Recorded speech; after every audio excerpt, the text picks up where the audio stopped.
Hey, what is up everybody? It's Animac here for AnimeUproar, and in this video I will be discussing the latest heartbreaking events in the Boku no Hero story. With the epic war arc seemingly coming to a close, we just learned that at least 19 heroes have lost their lives over the course of the war. And while most of these heroes were not well known to us, one of these heroes was an important character and close to our hearts. So this truly is a tragic moment in the story. This might be the single most impactful death on the hero side since the Boku no Hero story began. And this death is sure to change the world of Boku no Hero forever.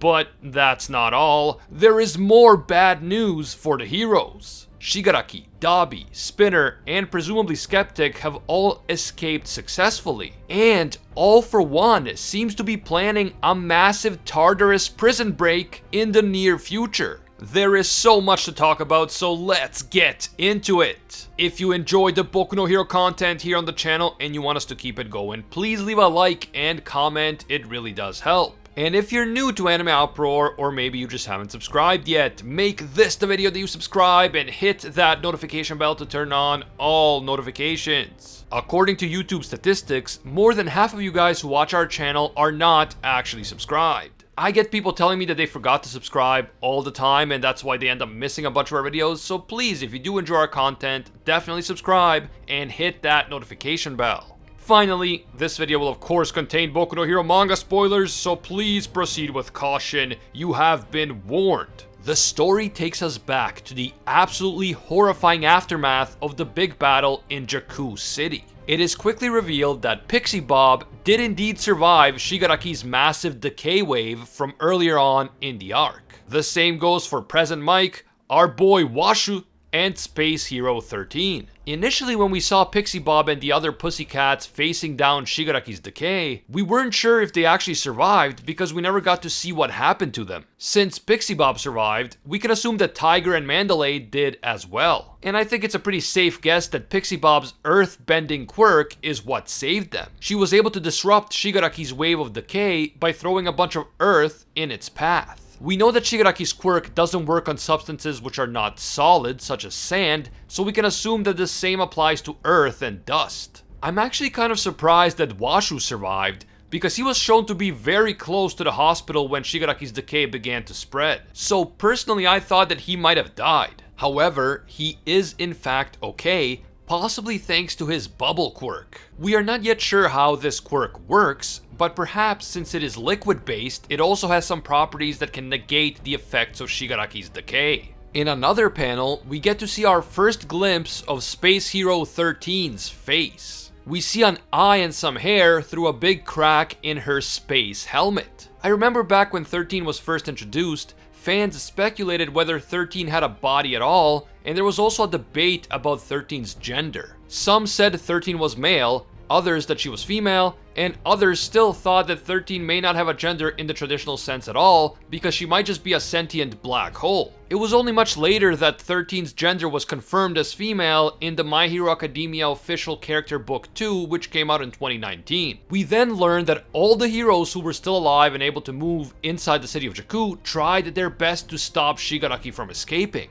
But the so-called near high-end Nomu managed to help Shigaraki escape by beating back the heroes and creating diversions that the heroes simply could not overcome fast enough. Some of the Nomu were taken out, but most of them survived and they were able to get away with Shigaraki, Dabi, Spinner, and like I said, presumably Skeptic. That said, Gigantomachia and Mr. Compress, who both still appear to be alive, have been captured by the police and are being detained. Compress is also getting medical help, so perhaps he will actually survive this one. He seemed to believe that he was definitely going to die, but maybe he'll actually pull through, and if he does, he'll definitely be a valuable source of intel for the heroes if they can get him to talk. Back at the villain mansion, Redestro, Getten, and Trumpet were arrested as well. Redestro appears to have been defeated by Edgeshot, while Getten seems to have fought Cementos to a draw since both of them look to be out cold after their battle. And these arrests were only the beginning. Apparently, nearly 17,000 members of the Paranormal Liberation Front were detained across Japan, which is a huge number. And you better believe that this will derail the Paranormal Liberation Front's plans for the foreseeable future.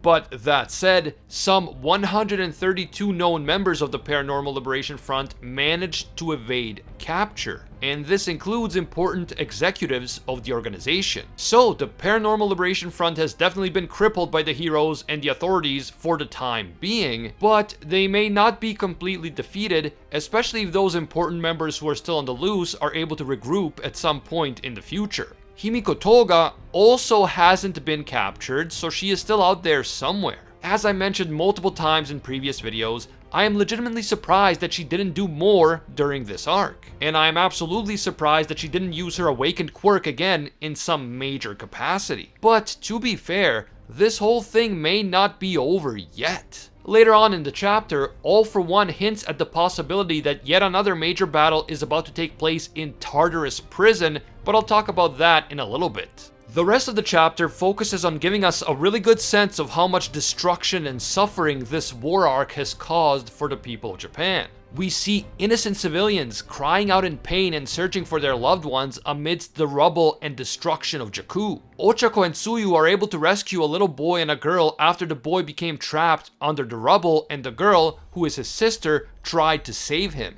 They were both almost crushed to death by more falling rubble before Ochako and Tsuyu intervened. Ochako then comes across a seriously injured man who is desperately searching for his wife, and thankfully she manages to locate the wife and reunite the couple. Ochako is desperate to save as many people as possible, and so are the other heroes, but the scene is absolute chaos. There is so much destruction, so much pain, and so much suffering. This scene feels a lot like the aftermath of a real-life war zone, or maybe the aftermath of some terrible natural disaster in real life. And for that reason, all of this suffering and chaos felt so real. It is both tragic and scary on a very human level. Ochako even sees one of the other heroes just standing aimlessly in the midst of all the carnage. As dozens of people are crying out for help, he simply stands there bewildered. It seems that he cannot handle the pressure and the gravity of this situation, and he says to himself that maybe he should find a new job. This might seem like very unprofessional behavior for a hero to be exhibiting, but this felt real. Trauma, stress, death, devastation, all of these dark and disturbing things are part of being a hero, or for that matter, a first responder of any kind.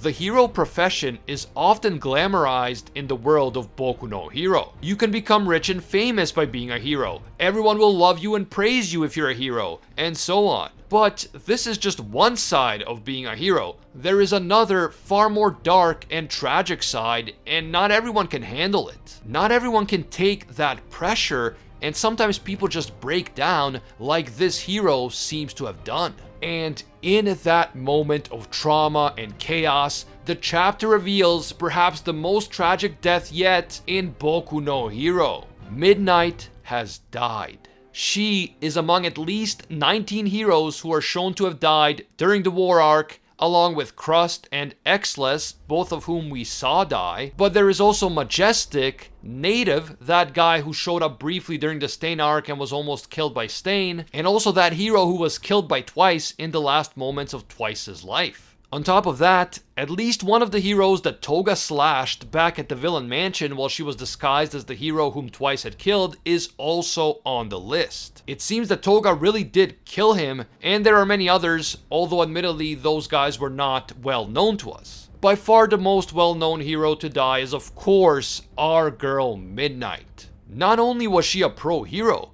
but she was also one of the teachers at UA, and she has been with us since the beginning of the story. Nemuri Kayama, also known as the R-rated hero Midnight, was only 32 years old, and she was definitely popular with her students and with many Boku no Hero fans. This could be the most significant death in the entire series so far, at least on the hero side. As I said, Midnight has been with us since the beginning, The UA students know her well since she is one of their teachers, and this death will be just so heartbreaking for so many heroes and hero students. And of course for many of us fans as well. Previous hero deaths, like the death of Sir Night-Eye, were definitely tragic, but we had only met Sir Night-Eye in that same arc. We didn't know him for a long time, and he certainly wasn't a UA teacher, but I feel like Midnight's death hits even harder than that. We see Mina, Kirishima, Momo, and other students weeping over Midnight's dead body as the chapter reveals that the real cause of all of these deaths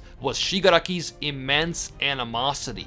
Apparently, his body had died back when his tube was destroyed, and the electric shock that Ujiko applied wasn't enough on its own to resuscitate him. What really resuscitated Shigaraki were his own animosity and his own tenacity. And that also makes me think that Shigaraki will resist All For One's possession, but more on that later. Man, it is hard to believe that Midnight is really gone. I don't know if Horikoshi plans to do some sort of left field bait and switch with this Midnight reveal, but from what we've seen so far, it really doesn't look like it. It really does seem that Midnight has died.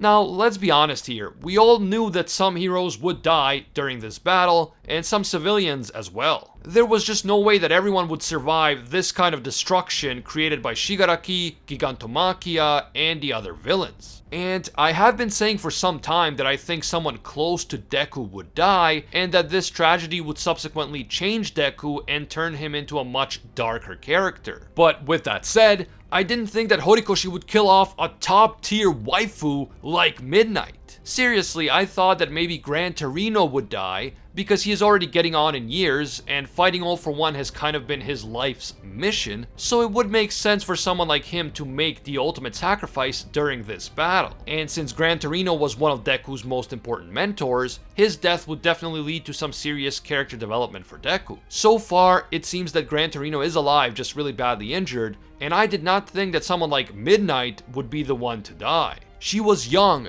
popular, and she was someone who always provided both epic fan service and hilarious comic relief. I can't help but think back to that final exam battle between her and Zero and Mineta. That was a great moment in terms of developing the characters of both Midnight and Mineta. And hey, Zero was there too, sleeping in Midnight's lap like a baby. My boy Zero was the true MVP of that one. Honestly though, it's hard to know what to say at a time like this. Midnight will be dearly missed, and her death, along with everything else that's been happening, is going to change every student at UA, and it is going to change the wider hero society as well. The very next thing that we see in this powerful chapter is random people on the street looking at the news and talking about Endeavor. Dabi's propaganda campaign is already working. The people are grumbling about Endeavor always being kind of shady, and about the fact that he as the #1 pro hero clearly failed to protect Japan from this historic villain attack. Clearly Endeavor doesn't have what it takes to be the symbol of peace like All Might was. And without a clear symbol of peace, the hero society might not have that all-important social glue that keeps the whole thing together. Confidence in the heroes is shattered,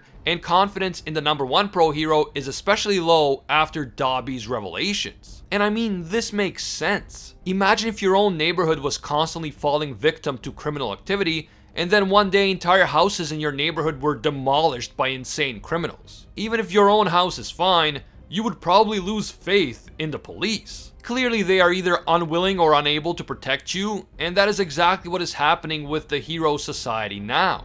The chapter ends with a shot of All For One and Tartarus on that very same night. Dabi, Spinner, and Shigaraki are shown inside a forest, safe and away from the heroes. But it seems that All For One is still in control of Shigaraki's body. All For One proclaims that it is still his turn, and he orders the Nomu to go free his main body from Tartarus prison. And that is how this absolutely insane roller coaster ride of a chapter ends. Not only has the hero society been changed forever by this villain assault, not only are many heroes dead and presumably many civilians as well, not only is there widespread devastation in multiple cities across Japan, but apparently the threat isn't over yet. All For One is planning a prison break. I've been making videos talking about a potential Tartarus prison break for years here on the channel, And especially after Kurogiri ended up in Tartarus, I thought that that would for sure lead to All For One attempting to escape. After all, Kurogiri has the perfect escape quirk, so if the Nomu really do break into Tartarus, they don't even have to take All For One out physically. All they would really have to do is free Kurogiri, and then Kurogiri could do the rest with his quirk. I'm not sure whether this prison break is about to happen soon, like during this arc,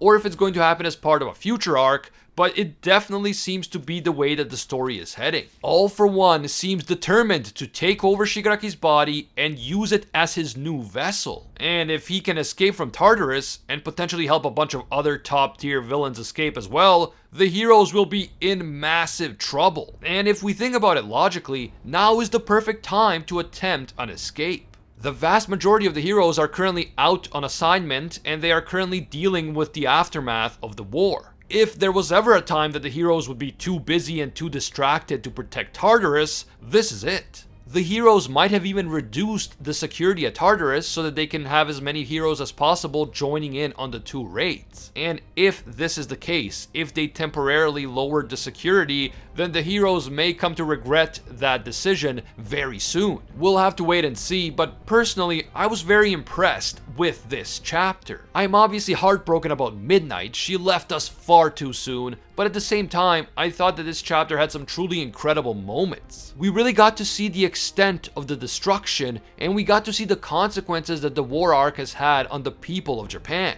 We saw so many civilians suffering. We saw one hero completely breaking down, unable to handle the pressure and the trauma of such a horrific crime scene. And we saw Class 1A students bawling their eyes out after discovering the tragic death of one of their teachers. We also saw that the regular people of Japan are terrified by what just took place, and they are losing their faith in the hero system and in the #1 pro hero in particular. In a time of such severe crisis, that is not a good sign. This could prove to be devastating for the hero society as a whole in the very near future. And finally, we saw that All For One still believes that this is his time. He has no intention of handing things off to Shigaraki anytime soon, and he is determined to free his own real body from Tartarus. Wow, just incredible and absolutely game-changing. Let me know what you guys think. How do you feel about the apparent death of Midnight? Did any of you see this coming? Also, what do you think is going to happen to the hero society now? Is it all about to come crashing down? Finally, do you think that All For One is really about to break out of Tartarus? Definitely share your thoughts down in the comments below. If you enjoyed this video and you want to see more Boku no Hero content right here on the channel, please leave a like to let me know. It really does help. And if you're new to the channel, or maybe you just haven't subscribed yet, make this the video you subscribe and hit that notification bell to turn on all notifications. You can also hit me up on Twitter and Instagram at AnimeUproar. A big thank you to all of our AnimeUproar patrons for making videos like this one possible. Special thank you to Alpha Sigma, disciple of Lord Twigo himself. And I can't forget all of our The One tier patrons, the ones who stand above all other clans, including Ingrata, The World, A Quiet Respect, Liam Thompson, Pate Hefa, Rithian YX, Phoenix Anime, Emperor Otaku, Thomas Jones, Spidey Life Tanel, Baked Buddhist, Tungsten Tarkus, and Denki Kaminari. Finally, thank you also to our Pro Hero tier patrons, including the one and only Gilgamesh, Steelers, Angel Cruz, Anatoly Kazatsky, Cricket XP, Joe Stanton, Very Gucci, Jessica Calafond, Alicia Octor, Bonnie Parks, Hinokami and Water, The Red-Haired Raven, Florian, Joanne Garcia, Jack Watches Anime, Fatboy Games, Manwa Freaks, Deadly Saint, Matthew Cruz, and Anthony Schreiber. If you enjoy our videos and you feel that they provide value for you, consider supporting us on Patreon. Even a single dollar gives you access to our patron exclusive Discord, and your name will appear in our videos along with these amazing people. As always, thank you guys so much for watching, and until next time, see ya, Space Cowboys!